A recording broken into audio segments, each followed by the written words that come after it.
నమస్తే తెలుగువారి మనస్సాక్షి సాక్షి టీవీకి స్వాగతం. నా పేరు స్వప్న. ఎన్నికల రణరంగం సిద్ధంగా ఉంది. ప్రధాన రాజకీయ పార్టీలు అమీ తుమీ తేల్చుకోవడానికి బరిలోకి దిగాయి. ఇప్పటికే ప్రచారాలు అక్కడక్కడ మొదలైపోయాయి, ముమ్మరం చేస్తున్నాయి కొన్ని నియోజకవర్గాల్లో ఈ పార్టీలు. అయితే ఈసారి మనం ఇవాళ పశ్చిమ గోదావరి జిల్లా రాజకీయాలపై దృష్టి పెట్టబోతున్నాం. చాలా ఆసక్తికరంగా ఉంటాయి ఇక్కడ పరిణామాలు. గతసారి అంటే 2014 ఎన్నికల్లో దాదాపు సంపూర్ణంగా ఈ ప్రాంతాన్ని తెలుగుదేశం పార్టీ కైవసం చేసుకున్న విషయం తెలిసిందే. అయితే ఈసారి మాత్రం రాజకీయ సమీకరణాలు మారుతున్నాయని విశ్లేషకులు అభిప్రాయపడుతున్నారు. మరి ముఖ్యంగా వైఎస్ఆర్సీపీ ప్రతిపక్ష పార్టీగా విద్యావంతులని, అనేక రంగాల్లో నైపుణ్యం సాధించిన వారిని కూడా బరిలోకి దింపుతున్న విషయం తెలిసిందే. ఈ పరిస్థితుల్లో ఇక్కడ ఏలూరు పార్లమెంటు అభ్యర్థిగా పూర్వ మంత్రి, 5 సార్లు ఎమ్మెల్యేగా పోటీ చేసి గెలిచిన కోటగిరి విద్యాధర్ రావు గారి తనయులు కోటగిరి శ్రీధర్ గారు మొదటిసారి తన రాజకీయ తెరంగేట్రం చేయబోతున్నారన్నమాట. అమెరికాలో కొంతకాలం ఉండి ఇక్కడికి రాజకీయాల మీద అలాగే ప్రజల పట్ల ఉండే ఆసక్తితో, సేవాభావంతో తిరిగి వచ్చారు. వారితో మాట్లాడబోతున్నాం. ఏలూరు పార్లమెంట్ అభ్యర్థి కోటగిరి శ్రీధర్ గారు, నమస్కారం అండి. మీరు నాన్నగారి వారసత్వాన్ని పునికి పుచ్చుకున్న విషయం అందరికీ తెలిసిందే. ఎలా అనిపిస్తుంది మొదటిసారి రంగంలోకి దిగడం? నాన్నగారితో దాదాపు 2004 నుంచి ఆయనకి ప్రతి ఎన్నికల్లో నేను ఆయనతో పాటు మన ప్రాంతంలో తిరుగుతున్నాను. ఆయన కాలం చేసిన తర్వాత ఆయన అభిమానులు నన్ను రాజకీయాల్లోకి రావాలి, ఆయన పేరు నిలబెట్టాలి అన్న బాధ్యతగా ఫీల్ అయ్యి నేను రాజకీయాల్లోకి రావాలని ఆలోచించినప్పుడు జగన్మోహన్ రెడ్డి గారు నాకు 2015లో ఇన్విటేషన్ ఇచ్చారు. ఆ రోజు నుంచి ఈ రోజు వరకు కూడా ఏలూరు పార్లమెంట్లో నేను పర్యటన చేస్తున్నాను. ప్రతి గ్రామం ఒక జనరల్గా అయితే ఎంపీ అనే క్యాండిడేటు ఆఖరి నిమిషంలో రావడం, ఏదో సుడిగాలు పర్యటన చేసినట్టు 2-3 నెలల్లో అందరికీ కనపడి ఎలక్షన్కి వెళ్ళడం అనేది జరుగుద్ది. కానీ నా విషయంలో నాన్నగారిని చూసి నేర్చుకున్నాను. చిన్నప్పటి నుంచి ప్రజల్లో తిరిగి ప్రజల్లో నేనంటే ఎవరో తెలిసేటట్టు చేసుకొని అభిమానం పొంది ఓటేపించుకోవాలన్న ఆలోచనతో ముందే వచ్చాను. ఒకప్పుడు సందిగ్ధంలో ఉన్నాను, రావాలా లేదా అని. ఈరోజు వచ్చి 2 సంవత్సరాలుగా తిరిగిన తర్వాత నాకైతే చాలా తృప్తిగా ఉంది. తప్పకుండా మంచి చేయాలి అన్న ఆలోచనతో రాజకీయాల్లోకి వచ్చాను. అది చేస్తాననే నమ్మకం నాకుంది. ఈరోజు సూటి ప్రశ్న శ్రీధర్ గారు, మీకు గతసారి 15 అసెంబ్లీ నియోజకవర్గాలు, 2 పార్లమెంట్ స్థానాల్లో తెలుగుదేశం పార్టీ బలమైన ముద్ర వేసుకుంది. ఈసారి పరిస్థితులు మారాయి అనడానికి 2-3 ఉదాహరణలు చెప్పగలుగుతారా? ఏ విధంగా ఉండబోతున్న వైఎస్ఆర్సీపీ ప్రభంజనం ఈసారి? ప్రజలు విసిగిపోయి ఉన్నారు చంద్రబాబు నాయుడు పరిపాలన మీద.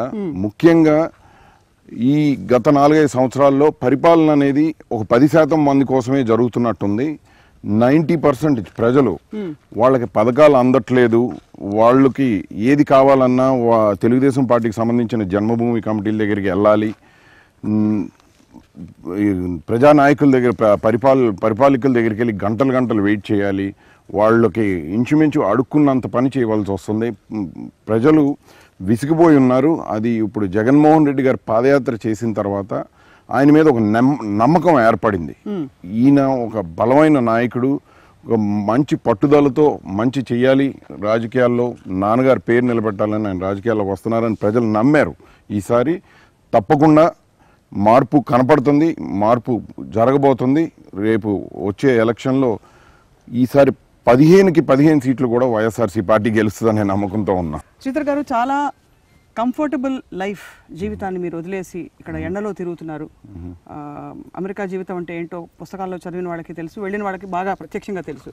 సో ఈ మార్పుని ఎలా తట్టుకుంటున్నారు మీరు? అయితే చిన్నప్పటి నుంచి నాన్నగారిని చూస్తున్నాను. రాజకీయం అంటే అంతకన్నా కష్టమైన రెస్పాన్సిబిలిటీ నేను వేరేది ఏది చూడలేదు. నేనే ఒక బాధ్యతగా ఫీల్ అయ్యి వచ్చాను. అయితే అప్పుడప్పుడు కొంచెం భయం వేస్తుంటుంది, ఏం చేస్తున్నానా ఏంటని. కానీ ప్రతిరోజు ప్రజలు నన్ను ప్రోత్సహిస్తున్నారు ఈ 2-3 సంవత్సరాలుగా. దానిని నేను అడ్వాంటేజ్గా తీసుకొని ముందుకెళ్తున్నాను. తప్పకుండా ఊపిరి పోసుకుంటున్నాను. రైట్ శ్రీధర్ గారు, ఒక చాలా సెన్సిటివ్ క్వశ్చన్. కులాల ఇన్ఫ్లుయెన్స్, ఇంపాక్ట్, ప్రభావం చాలా ఉంటుంది రాజకీయాల్లో ఇండియా భారతదేశంలో అన్న విషయం అందరికీ తెలిసిందే. ఇక్కడ మీరున్న సామాజిక వర్గానికి సంబంధించిన ఓటర్లు చాలా తక్కువ సంఖ్యలో ఉన్నారు. ఏ ధీమాతో మీరు బరిలోకి దిగారు? నిజంగానే ఈసారి మీ నాన్నగారి వారసత్వం ఏదైతే ఉందో ఆ ప్రభావంతోనే మీరు ముందుకు వస్తారని అనుకుంటున్నారా, లేక మరేమైనా కారణాలు ఉంటాయా? నాన్నగారు చింతలపూడి తాలూకాలో దాదాపు 5 సార్లు ఎమ్మెల్యేగా వరుసగా గెలిచారు. పక్కనే నూజివీడు నియోజకవర్గం ఉంది. అక్కడ కూడా వెల్మ సమాజ వర్గం దాదాపు స్వాతంత్రం నుంచి కూడా ఇప్పటి వరకు కంటిన్యూస్గా చేస్తూనే ఉన్నారు. అక్కడ కూడా చాలా తక్కువ సంఖ్య. అయితే దానికి కారణం విశ్లేషిస్తే నాకు తెలిసి ఇంత చిన్న సంఖ్య ఉండడం వలన లేకపోతే ఇంకొక కారణం వలన నాకు తెలియదు, కానీ ఏ కులం కూడా మమ్మల్ని ఈ వెల్మ కులస్తుల్ని దూరంగా చూడడం కానీ అభ్యంతరపడడం కానీ ఏ పర్టికులర్ కులం కూడా ఏ ఒక్క కులానికి కూడా ఈ వెల్మ కులస్తులు అంటే అభ్యంతరపడకపోవడం చాలా విశేషం. దానివలన సక్సెస్ఫుల్గా రాజకీయంగా ముందుకు సాగగలుగుతున్నారని నా ఉద్దేశం. కులం అనేది ఒక క్యాండిడేట్ పరంగా చూడాల్సిన అవసరం ఉండకూడదు, అభ్యంతరపడకూడదని నా ఉద్దేశం. హోప్ఫుల్లీ అది అచీవ్ చేస్తానని నా ప్రయత్నం. మీ ప్రత్యర్థి తెలుగుదేశం పార్టీ తరఫున నిలబడుతున్న సిట్టింగ్ ఎంపీ మాగంటి బాబు గారికి ఎన్ని మార్కులు వేస్తారు? గత 5 సంవత్సరాల ఈ పరిపాలన ఏదైతే జరిగిందో ఇక్కడ సాగునీరు ఇబ్బంది ఉంది. బికాజ్ ఇట్స్ అప్లాండ్ ఉంది కాబట్టి బోర్లు ఎండిపోతున్నాయి. రైతులు బోర్లు ఒక్కొక్క బోర్కి ఇంచుమించు 5 నుంచి 10 లక్షల దాకా ఖర్చు అవుతుంది. 10 ఎకరాలు ఉన్న రైతు 2 బోర్లు ఎండిపోతే వాళ్ళ పరిస్థితి ఏంటో మీరు ఆలోచించాలి. కనీసం 20 లక్షలు పెట్టందే మళ్ళీ ఆ బోర్లు రిప్లేనిష్ చేయలేరు. రైతులు సూసైడ్ చేసుకునే పరిస్థితి. ఇది వెంటనే ఏదన్నా చేయాలి. రాజశేఖర రెడ్డి గారు ఇది ముందే ఆలోచించి చింతలపూడి ఎత్తిపోతల ప్రాజెక్ట్ అని ఒకటి ఇంట్రడ్యూస్ చేశారు, కానీ అది ఫౌండేషన్గానే మిగిలిపోయింది. ఈరోజు ఆ గవర్నమెంట్ సీరియస్నెస్ లేదు, ఆ ప్రాజెక్ట్ మీద ముందుకు తీసుకెళ్ళట్లేదు. అది జగన్మోహన్ రెడ్డి గారు వచ్చిన తర్వాత కంప్లీట్ చేసే ఉద్దేశంలో ఉన్నాం. అంతేకాదు ఇప్పుడు కొల్లేరు ఉంది, కింద డెల్టా ప్రాంతంలో కొల్లేరు ఉంది. ఎప్పటి నుంచో నడుస్తున్న సమస్య అది. కొల్లేరు పట్ల సమస్యలకి వాగ్దానాలు అయితే దిట్టంగా చేశారు. ఇప్పుడున్న ఎంపీ కానివ్వండి, ముఖ్యమంత్రి కానివ్వండి, వారితో నేను ముఖ్యమంత్రి కాగానే మీ ప్రాబ్లమ్స్ అన్నీ సాల్వ్ చేస్తా అని చెప్పి పదే చెప్పారు. అంటే రాజకీయంగా ఉపయోగించుకోవడానికి వాడుకోవడానికి అయితే వాళ్ళు బాగా పనిచేస్తున్నారు. నాకు తెలిసి ఇప్పుడున్న ఏ ఎమ్మెల్యే కానీ ఎంపీ కానీ సీరియస్నెస్తో ఏ ఇష్యూ కూడా డీల్ చేయడానికి ముందుకు రావట్లేదు. వాళ్ళు రాజకీయ ఎప్పటికప్పుడు మీటింగుల్లో ఏదో సరదాగా మాట్లాడి వెళ్ళిపోవడమే కానీ ఒక్క ఇష్యూ కూడా సాల్వ్ చేసినట్టు నాకు కనపడలేదు. మీ జిల్లా గురించి చెప్తున్నారా? ఆంధ్రప్రదేశ్ రాష్ట్ర వ్యాప్తంగా ప్రస్తుతం ఇక్కడున్న ఎంపీ కానీ ఎమ్మెల్యేల గురించి కానీ చెప్తున్నాను. నాకైతే జనరల్గా బయట నుంచి వచ్చిన వాళ్ళం ఏదన్నా ఇష్యూ తీసుకుంటే దాని డెప్త్లోకి వెళ్ళి సాల్వ్ చేసి ప్రజలకు ఏదో సమాధానం చెప్పాలి, లేకపోతే మనం తలెత్తుకోలేము, లేకపోతే వాళ్ళకి ఎదురుపడలేము అన్న సిగ్గన్నా ఉంటుంది. కానీ ఇక్కడ ఏ ఇష్యూ మీద కానీ ఎవరు రెస్పాన్సిబిలిటీ కానీ అకౌంటబిలిటీ కానీ తీసుకున్న విషయం కనపడట్లేదు.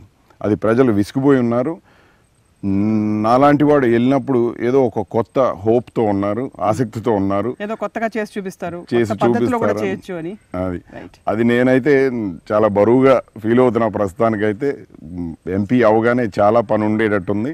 తప్పకుండా కనీసం కొన్ని ఇష్యూస్ ప్రయారిటీగా తీసుకొని వచ్చే 5 ఏళ్లలో ఇంపార్టెంట్ ఇష్యూస్ సాల్వ్ చేస్తానన్న నమ్మకంతో ఉన్నాను. అలాగే ఒకవైపు తాగునీటి సమస్య, ఇంకోవైపు సరే వ్యవసాయం గురించి ఇందాక మాట్లాడాం మనం. పామ్ ఆయిల్ పంట ఇక్కడ దాదాపు ఐ థింక్ 2 lakh acres పండుతుందని తెలుస్తుంది. బట్ పామ్ ఆయిల్ అమ్మకం ఇక్కడ అంటే దానికి నిర్ణయించిన ధర 5,000 5,500 కంటే ఇక్కడ రావట్లేదు. కొంచెం దూరం దాటంగానే 1,500 ఎక్కువ ఇస్తున్నారు తెలంగాణ రాష్ట్రంలో. Why is the situation like this అండి? స్టేట్ గవర్నమెంట్ అది కరెక్ట్ చేసి రైతులను ఆదుకోకుండా ఫ్యాక్టరీస్ బెనిఫిట్ అయ్యేటట్టు, ఏది ప్రొడక్షన్ మ్యానుఫ్యాక్చరర్స్ బెనిఫిట్ అయ్యేటట్టు ఈ ప్రైజ్ని ప్రజల కోసం రైతుల కోసం ఆదుకోవడానికి ముందుకు రావట్లేదు, సిగ్గుచేటు. దానికి కారణం ఒకటి, ఈ ఫ్యాక్టరీ ఓనర్స్లో చాలామంది వాళ్ళ సొంత చుట్టాలు, సొంత ఫ్యామిలీ మెంబర్స్ ఉండటం దానికి విశేషం. తెలంగాణ గవర్నమెంట్లో ఈ కొత్త ఫ్యాక్టరీ పెట్టి ఆ క్రషింగ్ కెపాసిటీని ఎఫిషియెంట్గా లేటెస్ట్గా ఉండేటట్టు చేసి వాళ్ళు ఎక్స్ట్రా రేట్ ఇస్తున్నారు. రేపు జగన్మోహన్ రెడ్డి గారు ముఖ్యమంత్రి కాగానే తెలంగాణకి ఆంధ్రాకి ₹1 డిఫరెన్స్ కూడా ఉండకుండా చేస్తా అని హామీ ఇచ్చారు. దానికి అవసరమైన కొత్త ఫ్యాక్టరీ అయితే పెడతారో, లేకపోతే తెలంగాణలోనే మన అవుట్పుట్ తీసుకెళ్ళి క్రష్ చేసి ప్రైస్ ఫిక్స్ చేస్తారో మేము 100% ప్రజలకైతే న్యాయం చేస్తాం, రైతులకైతే అన్యాయం జరగడానికి వీలు లేకుండా చూస్తాం. Moving from issues again back to politics అండి. ఇక్కడ జనసేన ప్రభావం ఏ మేరకు ఉంటుందని ఇప్పుడు తాజాగా వస్తున్న వార్తలు చూస్తుంటే పవన్ కళ్యాణ్ గారు కూడా ఇక్కడ స్థానికంగా పోటీ చేయొచ్చు అని చెప్పి తెలుస్తోంది. కాబట్టి వాట్ యూ ఫీల్, ఆయన ప్రభావం ఉంటుందంటారా ఇక్కడ సామాజిక వర్గాల పరంగా చూసుకుంటే? యా, ఉట్టి పవన్ కళ్యాణ్ ఏదో సరదాగా యాక్టింగ్ చేస్తాడు కాబట్టి ప్రజలు వెళ్ళి ఓటేస్తారని నేను అనుకోను. ఎందుకంటే ఆ ఓటు సంపాదించడం ఎంత కష్టమో 2 ఏళ్ళుగా నేను చూస్తున్నాను. ఆ కష్టపడకుండా, ఆ కష్టం చూడకుండా ప్రజలు మబ్బి పడిపోయి ఓట్లు వేస్తారని నేను నమ్మను. ఈరోజు పవన్ కళ్యాణ్ గారికి I'm sorry to say there is no political space. ఆయన తెలుగుదేశంతో కలిపి చేస్తున్నారో, తెలుగుదేశం కోసం చేస్తున్నారో అది ప్రజలకు తెలిసి చేస్తే బాగుంటుందని నా ఉద్దేశం. గత 5 సంవత్సరాల్లో తెలుగు ప్రజలు చూసిన కనీవిని ఎరుగని సంఘటనలు కొన్ని, మీకు ఇక్కడే జరిగిన ఎంఆర్ఓ వనజాక్షి గారి సంఘటన మొదలుకొని అనేక సందర్భాల్లో అధికార పక్షం వ్యవహరించిన తీరు, ప్రతిపక్ష నేతపై ఎయిర్పోర్ట్లో దాడి, రాజకీయ హత్యలు, ఇంకా రకరకాల అణచివేత, ప్రతిపక్షాన్ని గొంతు నొక్కేసే ప్రయత్నాలు జరిగాయని విశ్లేషకులు చాలామంది అంటే ఎప్పుడు ఇలాంటి పరిస్థితి రాలేదని అనుకుంటున్నారు. సో ఈసారి మరి what are you hopeful for ఈ రాబోయే ఏప్రిల్ 11 తర్వాత మే 23 వరకు కౌంటింగ్ వరకు what is the hope that people will hold on to? Okay, మీరు అన్నది 100% రైట్. మన ఆంధ్ర రాష్ట్రం కొంచెం పీస్ఫుల్ అవుట్లుక్ అనేది అందరికీ తెలిసిన విషయమే. ముఖ్యంగా మా జిల్లా తీసుకుంటే పశ్చిమ గోదావరి జిల్లా, ఇక్కడ చింతమనేని ప్రభాకర్ అని ఒక దెందులూరుకి ఎమ్మెల్యే. ప్రతి వారం కూడా ఏదో వాయిలెంట్ ఇన్సిడెంట్ ఆయన ద్వారా బయటపడుతుంది. పేద ప్రజల్ని తిట్టడం, లేకపోతే ఆడవాళ్ళని కొట్టడం, వికలాంగులను కొట్టడం, గవర్నమెంట్ ఎంప్లాయీస్ని కొట్టడం, బెదిరించడం, బూతులు తిట్టడం, అది వారం వారం చూస్తూనే ఉన్నాం. దాదాపు 33 కేసులు ఉన్నాయి. ఏ ఒక్క ఇన్సిడెంట్ కూడా చంద్రబాబు నాయుడు గారు అతన్ని పిలిచి వార్నింగ్ ఇవ్వడం కానీ, ఒక హెచ్చరించడం కానీ జరగలేదు. దానికి కారణం ఆయన విచ్చలవిడిగా వాళ్ళ ఎమ్మెల్యేలని వాళ్ళకి కావాల్సినట్టు చేసుకోవడానికి గ్రీన్ సిగ్నల్ ఇచ్చారు. అందుకనే ఎక్కడైనా సరే ఇసుక అయినా మట్టి అయినా ప్రజలు ఈ ఎమ్మెల్యేలు దోచేయడం కాదు, మన రాష్ట్రాన్ని ధ్వంసం చేశారు. ప్రజలు విసిగిపోయి ఉన్నారు. దానికోసమే ఈరోజు చంద్రబాబు నాయుడు గారికి సిగ్గుచేటు, చాలా ఎంపీ నియోజకవర్గాలు, ఎమ్మెల్యే నియోజకవర్గాల్లో క్యాండిడేట్లను పెట్టడానికి కూడా అవకాశం లేకుండా పోయింది. ధన్యవాదాలు. మీ అమూల్యమైన సమయం ఈరోజు కేటాయించినందుకు. ఎంత బిజీగా మీరు ఎన్నికల ప్రచారంలో ఉంటారో తెలుసు. మిమ్మల్ని ఇలా మేము దాదాపు మా సాక్షి మీడియా వాళ్ళు కిడ్నాప్ చేసి తీసుకొచ్చేసారు. నమస్కారం sir, thank you so much. Thank you very much. ఇది ఇవాల్టి ప్రత్యేక చిట్ చాట్. ఇన్ఫ్యాక్ట్ ఇది చిట్ చాట్ కానే కాదు, రాజకీయ పరమైన చాలా సుదీర్ఘమైన విషయాలు మనం విన్నాం. జిల్లా వ్యాప్తంగా ఏం జరుగుతోందని చెప్పి ఇది ఏలూరు పార్లమెంట్ అభ్యర్థి వైఎస్ఆర్సీపీ తరఫున పోటీ చేస్తున్న కోటగిరి శ్రీధర్ గారితో ఇవాల్టి ద లీడర్ కార్యక్రమం. Thanks for watching and stay tuned.